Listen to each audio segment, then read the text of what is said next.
L'amour, le chagrin, la guerre et la mort, ce sont des thèmes qui occupent souvent une place centrale au théâtre national somalien.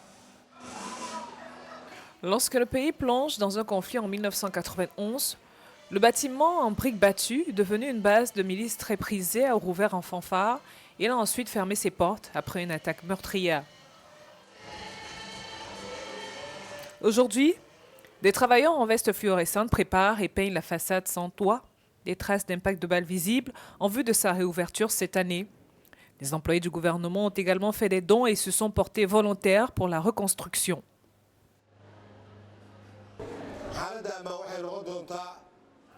Le toit et les chaises ont été commandés de l'étranger et nous espérons que la construction sera terminée dans les 3 prochains mois. Le premier concert qui sera donné au théâtre est prêt et s'intitule « Gouvernement intérimaire ». Mais il n'y aura pas que des concerts ici. Nous espérons que le théâtre sera aussi un lieu de sagesse, de divertissement et nous espérons qu'il retrouvera aussi sa réputation. Les Chinois ont terminé la construction du théâtre en 1968, 8 ans après l'indépendance de la nation de la Corne de l'Afrique. Le gouvernement du président Mohamed Abdoulaye Mohamed a décidé de restaurer le théâtre pour 3 millions de dollars, le coût étant partagé entre les autorités et des hommes d'affaires locaux.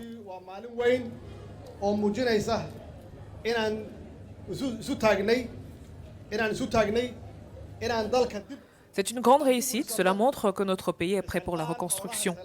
À travers cette opération surnommée Opération volontaire pour la reconstruction de votre pays, nous avons montré ce dont nous sommes capables.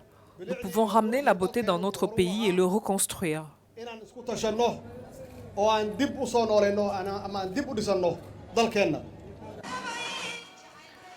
Ce n'est donc plus qu'une question de temps. En attendant l'ouverture du bâtiment et une comédie musicale y sera jouée. Mais il continue d'être une base pour les soldats somaliens gardant le palais présidentiel à 1,5 km. La Somalie a une riche histoire de musique et de poésie et était appelée autrefois la nation des poètes.